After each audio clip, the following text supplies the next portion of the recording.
Hello, Easley Reaction fans. I am back after a full album reaction to Nas Illmatic, my first rap album on the channel. And what do you know? It gets freaking blocked. So I put a description on it. I'm thinking on Friday, because of this reason now, I'm going to include one of my favorite rap albums of all time. I'm not going to say what it is yet. It's going to be a surprise, but yes, I am looking to explore genres beyond my comfort zone. I do really like the things that I like for rap. Like the Eminems, Kendrick Lamar, Kid Cudi, Tech Nine, and an artist that shall not be named because I'll be going to react to his album on Friday. And yeah, so if you could just read that, that'd be great. So I'm just going to react to some stand-up comedy tonight. So this is Bobby Lee, Korean War, and Bobby Lee was on Mad TV, and he's a very funny comedian. I typed up stand-up Laugh Factory because there's a ton of stand-up comedians on this stage. Very famous stage in Hollywood, California. So, what do you know? This is Bobby Lee with Korean War. Hopefully, I get a laugh out of this. So, let's go. White people, have a round of applause for white people. They're here. I love them so much. You know what I'm tired of? People go into detail about their ethnicity and nationality. I don't give a fuck what you are. People go into detail like, I'm half German, quarter Irish, part Navajo Indian. You're fucking white. Just say white. I ran into a girl the other day. She's like, I'm half Chinese and half Mexican. You're Filipino. Just say Filipino. White people say racist shit accidentally. That's gonna stop. I had a photo shoot for this Harold and Kumar movie, right? Photographer is white. He kept saying, Bobby, can we get more expression in your eyes? I'm like, what the f***? There's only two things I do, open and close. This is happy, sad, angry, all that shit. Take the picture before I close them. I did that.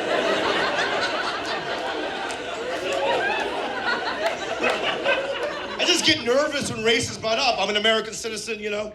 I was at a Starbucks. This really happened. This old man came up to me, and he goes, are you Korean? I got scared. I'm like, yeah. Then he goes, I fought in the Korean War. I didn't know what to say. I wanted to say thank you, or I don't fucking know, you know. Cool, you know. But what came out of my mouth was me too.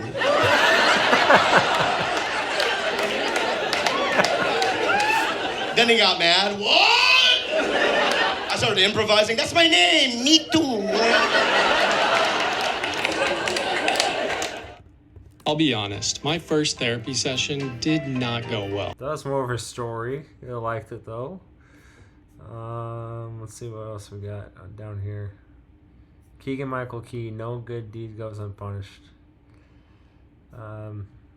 Actually, Joey Diaz is funny. I like Joey Diaz. Yeah, I don't care. Me and four other guys want to rip up 100 sheets of acid and listen to Led Zeppelin 2 and fucking see the devil. And we robbed a beer truck. We were snorting fucking crystal THC. We were going fucking deep into the murky waters.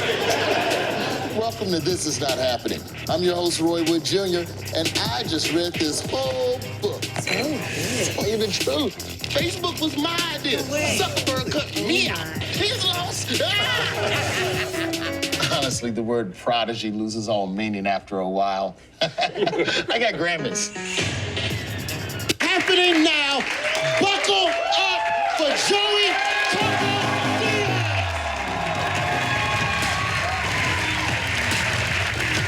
The last time I saw you motherfuckers, I talked about getting thrown out of Catholic school and shit, and I beat up the nuns, so I'm gonna tell you what happened. I'm gonna tell you what happened after that shit, right? So I got thrown out of Catholic school after the 5th grade year, so now I'm in the 6th grade, and I gotta go back to this town called North Bergen, where I'm from in Jersey, and I gotta go to a school named McKinley, and my mom was single now, my stepdad and her had broken up, so I lived the whole summer. My mom goes, listen, here's the fucking new rules at the house.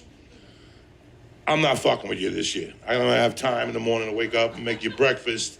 I don't have time to wash your fucking clothes. I'm running a business. I got 2 businesses, so you're on your own. The first time you fuck up, I'm putting you in military school in Miami with your cousins. You gotta salute people and run with a rifle and shit. And I'm like, fuck it, I promise you I won't fuck up. So the whole 6th grade year, I was by the book. I fucking did my own laundry, I made my own breakfast, and I would go to work in her bar in the afternoon. I would go to karate, I got A's. But then something fucked up happened in the 7th grade. I fell in love. I fell in love with the skinny chick, flat-chested, the whole fucking thing. But there was no sex involved. We were just dry humping like motherfuckers. We would go home every day and dry hump to death, like 2 album sides. Like that was the minimum. Like 2 album sides. I would fuck up a zipper every day. Like every day, I'd dry hump my way, either her past her zipper or my zipper. There was no tits, there was no fingering, there was nothing. It was just straight on fucking dry humping. I fell in love. I got fucking consumed by dry humping. I stopped going to karate. I stopped going to fucking basketball. I stopped doing homework. And then she told me in February that if it all works out, at the end of the summer, we're gonna have sex. Who the fuck could focus? When you're gonna have sex the summer of your 7th grade, I was gonna have fucking sex. I was fired up. And then in June, she goes, you know what? I changed my mind. I wanna keep my virginity till the 8th grade. I'm like, fuck. So by that time, I was getting D's. Like, I had just flunked out of fucking school, and I had to go to summer school. Like, the dry humping had overpowered me. So I had to go to summer school, and I couldn't even focus in summer school. I would go to one class, then go to a house, and we'd dry hump again. And I failed out of fucking summer school, and then we had to break up. So here I was, fucking heartbroken, and I got left back. So I got left back for being a dumb fuck. She dumped me, and now I got dick in the 7th grade. So I couldn't tell my mom, guys, that I got left back. Like I had this trust thing going on with my mom that I didn't break her balls and she didn't break mine. I was by the book, so if I told I got left back, all that shit would change, and she would be monitoring me and shit. So I never told her I got left back. And 3 months became 6 months, and 6 months became 9 months.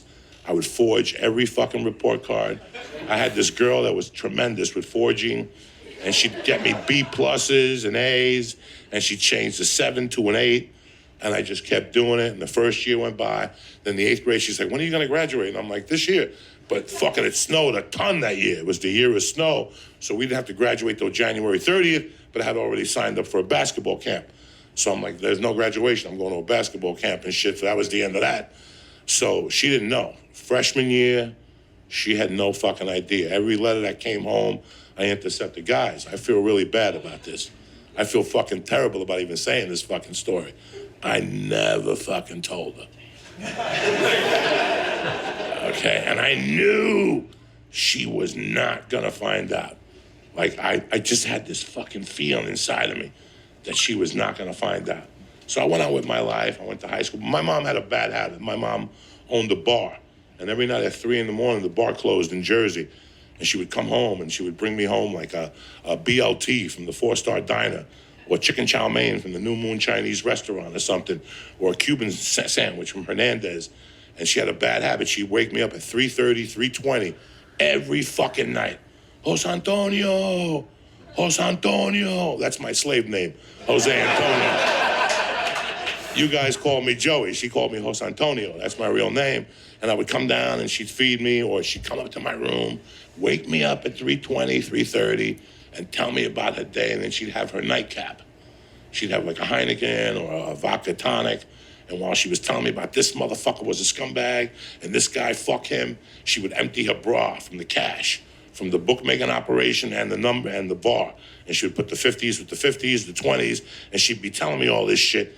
And then at the end of the conversation, she'd go in her bra again, and she'd take out a little aluminum foil, and she'd do the last blast of coke of the day, and it was usually a little rock. And Cubans don't do it like you guys. Oh my God, I have this nail. Fuck no. They just take that rock and put it in their fucking nose and just leave their finger in there till the coke rock melts and shit. And she would talk to me with a finger in her nose for like 4 minutes and shit. And then she'd tell me, I love you. You're gonna grow up to be somebody. And I'd fucking go, whatever, go to sleep. And so now it's sophomore year. She still doesn't know I got left back, right? So it's November. It's the second week of November, and it's New Jersey has like a school week where the teachers get together, so you only have school Monday and Wednesday. Big party week, bitches. Big party week. So Monday we were gonna get like light acid, maybe snort a couple lines of angel dust, and rob a case of beer, and then not go to school Tuesday. But Wednesday was the big night. Me and 4 other guys were gonna rip up 100 sheets of acid and listen to Led Zeppelin 2 and fucking see the devil. And we robbed a beer truck. We were snorting fucking crystal THC. We were going fucking deep into the murky waters, right? So Monday I got a little fucked up, and Tuesday I play with my buddies. Then Wednesday I go back to school, but Wednesday night we're on fire. We got to meet by Nick's Pizza, this little Greek guy that said he was Italian. He would make pizzas and shit. Nick was all right. You know, Nick was all right. He would always buy hot rings from us and shit, and I'd steal them back. He was a good dude, Nick. Then he'd look at me and he'd go, "Speak, I seen this ring before." And he would look at it and shit, because I would rob the ring from him when I went to the bathroom. Anyway, that's a different fucking story. So we had to meet by Nick's Pizzeria, and we went up there, and we had 100 hits of acid. But before I left that night, my mom called. And she goes, "Hey, man, I'm not feeling good, so I'll be home early." I'm like, yes. So then when she gets home that night, she didn't have the bar anymore, but she would still go to Roosevelt Track, and that ends at 12, so she would get home by 1. But this night she called me. She goes, "I'm not going to Roosevelt tonight. I'm just going to go straight home because I'm not feeling well." I'm like, perfect. I get home by 2. I'm fucked up. Nobody wakes me up. Nobody breaks my balls in the middle of the night. I could trip freely, because when you're tripping and your mom wakes up, that fucks up the whole trip right there. Like if you're tripping on ass and she asks you a question, you just fuck up. So I left. I went out. I go, perfect. She's going to be out fucking early. I could stay out all night. We did the acid. We had the fucking beer, and then the cops came to our party behind the high school, and they ruined everything. So we started running and then on the acid was hitting me, and I'm fucked up. And I hooked up with this girl. She's like, "Run this way." And we hid behind this little mosquito hut, like where you go when the mosquitoes are out in the summer. And she's like, "You want to make out?" We started making out, and I sucked her tits a little bit, and she had really big tits. So the acid fucked me up. Her tits were even bigger on the acid. So I'm like, "I don't want to suck your tits no more." And I just ran out of there. I just ran out of there. She's like, "Where are you going?" Holding on to a tit. "Where you going?" I just ran the fuck out of there. And I ended up like fucking by the high school, and I didn't know what time it was. I was fucked up, and I just said, "Let me just go home." So as I get home, I see the lights in my house on, and I go to the door and I open it and I walk in, and my mom's not fucking home. I'm like, fuck. So I go to my bedroom and I put the hall light on because I was scared of ghosts. So I left the hall. I'm fucking petrified of ghosts. I left the hall light on. Just I was scared, and I would look at the thing, and I went into like an acid haze, and I eventually fell asleep. And you know, the TV was on, and you're tripping on acid, and you're sleeping. And then I got up like at 3, and I looked at the door, and the light was still on. And then I went back into my acid haze, and I heard her calling me. "Jose Antonio, Jose Antonio." I'm like, fuck that. I'm not going downstairs. I'm not hungry. The acid, I'm not hungry, so why am I going to go downstairs? She's going to see that my eyes are dilated. Fuck it. So she called my name a few more times, and I just played possum. And then I went back to sleep. And then I got up again a little while later, and the hallway light was off. So I said, "It's safe. Let me go out there and piss."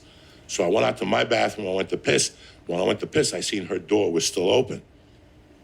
And I'm like, fuck, I got to face her now, because she's going to hear that I went to the bathroom. I go, fuck it, let me go downstairs. I heard the water on, like she was washing dishes or some shit. And I walked down the stairs real slowly, and when I went around the kitchen, I looked into the kitchen. I didn't see her by the dishes, but when I looked down, she was on the floor dead. Her arm was purple. And I went over to her and I touched her pulse, and I said, "I fucking knew she would never find out I got left back."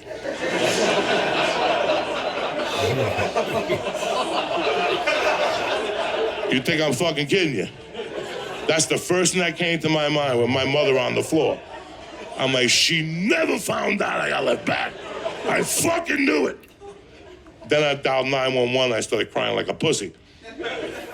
That's a true fucking story. And that's why I don't lie today.